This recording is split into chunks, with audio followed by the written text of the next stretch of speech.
Assalamualaikum warahmatullahi wabarakatuh. Baiklah anak-anak semuanya, kita akan melanjutkan pelajaran kita yaitu tema 9 benda-benda di sekitar kita dan subtema 3 manusia dan benda di lingkungannya, pembelajaran 4. Nah, ini ada gambar Edo lagi menemani ayah dan ibu sedang asik menonton berita. Lalu berita tersebut diselingi oleh iklan.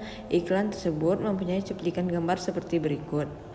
Nah, inilah iklan yang ada di televisi Edo. Iklannya mengandung tulisan badan wangi dan segar Karen Body Wash.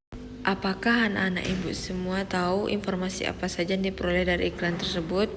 Nah, inilah iklan yang dilihat Edo berisi tentang penawaran sebuah produk sabun. Sabun berfungsi untuk melindungi tubuh dari kuman. Sabun tersebut digunakan untuk mandi. Maka dengan menggunakan sabun tersebut, badan kita akan menjadi wangi dan segar. Nah, iklan yang dilihat Edo adalah iklan elektronik. Iklan elektronik adalah iklan yang menggunakan media berbasis perangkat elektronik. Secara spesifik, iklan elektronik dapat berupa yang pertama, iklan radio. Iklan radio memiliki karakteristik hanya dapat didengarkan melalui audio atau suara saja. Suara tersebut dapat berupa suara atau kata-kata manusia yang teratur, musik, dan sound effect atau suara-suara yang tidak beraturan maupun efek suara alam. Iklan televisi. Iklan televisi memiliki karakteristik mengandung suara, gambar, dan gerak. Oleh karena itu, pesan disampaikan sangat menarik perhatian dan impresif. Itulah tadi yang dilihat oleh Edo iklan melalui televisi. Iklan media digital interaktif atau internet adalah iklan yang memanfaatkan media internet untuk memberikan informasi kepada masyarakat. Iklan ini disampaikan dalam bentuk website, blog, maupun YouTube. Iklan ini dapat berupa video maupun banner animasi. Ketika kita membuka YouTube atau membuka Google, maka ada iklan-iklan yang akan tampil di layar HP kita. Apakah anak-anak murid ibu semua pernah melihat iklan tentang persatuan dan kesatuan di Indonesia? Tentunya pasti ada. Iklan tersebut banyak tampil di Hari Kemerdekaan Indonesia tentang persatuan dan kesatuan Republik Indonesia. Persatuan dan kesatuan dalam hidup bermasyarakat dan berbangsa harus tetap dijaga oleh semua warga masyarakat. Agar persatuan dan kesatuan tetap terjaga, semua warga masyarakat harus selalu mengembangkan sikap toleransi, rasa persatuan dan kesatuan, dan kekeluargaan. Tidak hanya warga masyarakat, pemimpin-pemimpin bangsa pun selalu berupaya untuk membina persatuan dan kesatuan hidup masyarakat dan berbangsa di Indonesia. Nah, inilah usaha-usaha yang dilakukan pemimpin bangsa dalam membina persatuan dan kesatuan bermasyarakat dan berbangsa antara lain. Yang pertama, mengadakan festival budaya. Yang kedua, mewajibkan penggunaan bahasa Indonesia yang baik dan benar di setiap acara resmi dimanapun berada.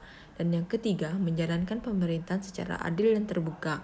Dan yang keempat, mengadakan pemerataan pembangunan di seluruh wilayah negara Kesatuan Republik Indonesia. Yang kelima, menciptakan kebebasan masyarakat untuk memeluk agama dan melakukan ibadah sesuai agamanya masing-masing. Dan yang keenam, membina sikap saling menghormati dan menghargai antar pemeluk agama. Dan yang ketujuh, mengadakan peringatan hari-hari besar nasional dengan menjunjung tinggi persatuan dan kesatuan.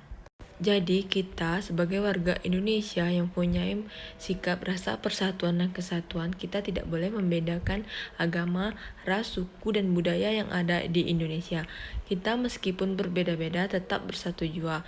Kita harus seperti Bhinneka Tunggal Ika. Setiap warga masyarakat harus selalu menjunjung tinggi persatuan dan kesatuan agar tercipta kerukunan hidup. Jika anggota masyarakat tidak memiliki rasa persatuan dan kesatuan, maka ia akan berbuat semaunya dan pada akhirnya akan menimbulkan permasalahan. Beberapa contoh perilaku yang tidak menjunjung tinggi persatuan dan kesatuan sehingga mengakibatkan tidak rukun.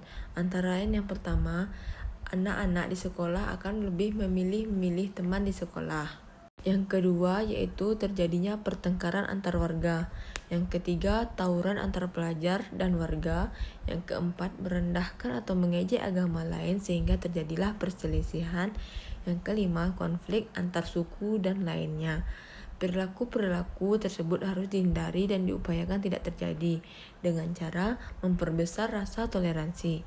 Kita dalam hidup bermasyarakat tidak boleh membeda-bedakan orang lain, karena kita adalah satu persatuan. Tahukah anak-anak ibu semua, Indonesia merupakan negara yang kaya akan sumber daya alam.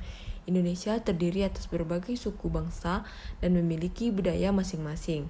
Keanekaragaman budaya juga merupakan suatu yang unik dan tidak dimiliki oleh negara lain. Kekayaan alam yang melimpah dan budaya yang beraneka ragam mempengaruhi mata pencarian masyarakat Indonesia. Beragamnya budaya membuat mata pencarian masyarakat Indonesia juga beraneka ragam. Makanya oleh sebab itu kita tidak boleh membeda-bedakan orang lain. Kita harus mempunyai sikap rasa persatuan karena Indonesia mempunyai banyak keanekaragaman budaya terutamanya. Dan kita juga harus selalu menghargai keanekaragaman mata pencarian masyarakat di lingkungan sekitar dan di Indonesia pada umumnya. Caranya yaitu tidak mencela dan merendahkan mata pencarian orang lain. Mata pencarian masyarakat Indonesia sangat beragam, mulai dari pedagang asongan, pengamen, pegawai, karyawan swasta hingga pengusaha. Apapun pekerjaan orang lain, kita tidak boleh merendahkan. Misalnya, kamu sedang menemukan seorang pengamen yang mencari uang dengan berjalan dari rumah ke rumah sambil bernyanyi. Kamu harus tetap menghormatinya, tidak boleh mencela bahkan merendahkannya, karena itulah cara mereka mencari mata pencariannya. Selanjutnya, membiasakan membeli produk-produk lokal. Sebagai contoh, tetangga kita memiliki usaha produk sandal dan tas. Jika kita ingin membeli tas dan sandal, sebaiknya kita belilah produk tetangga kita tersebut, karena merupakan salah satu bentuk menghargai mata pencarian masyarakat. Dengan kita membeli produk tetangga kita, maka mereka merasa kita menghargai mata pencariannya. Yang selanjutnya, membiasakan mengkonsumsi makanan dan buah-buahan dalam negeri. Mengkonsumsi makanan dan buah-buahan dalam negeri dapat mengangkat hasil pertanian masyarakat, sehingga secara tidak langsung dapat membantu menyejahterakan petani Indonesia. Itulah cara kita bagaimana menghargai mata pencarian yang ada di Indonesia. Kita telah tahu cara menghargai mata pencarian masyarakat yang multibudaya untuk memperkuat persatuan dan kesatuan bangsa. Baiklah, itulah materi pelajaran kita di hari ini, pembelajaran 4, subtema 3 dan tema 9 tersebut. Semoga anak-anak ibu bisa memahami apa saja materi yang telah ibu sampaikan.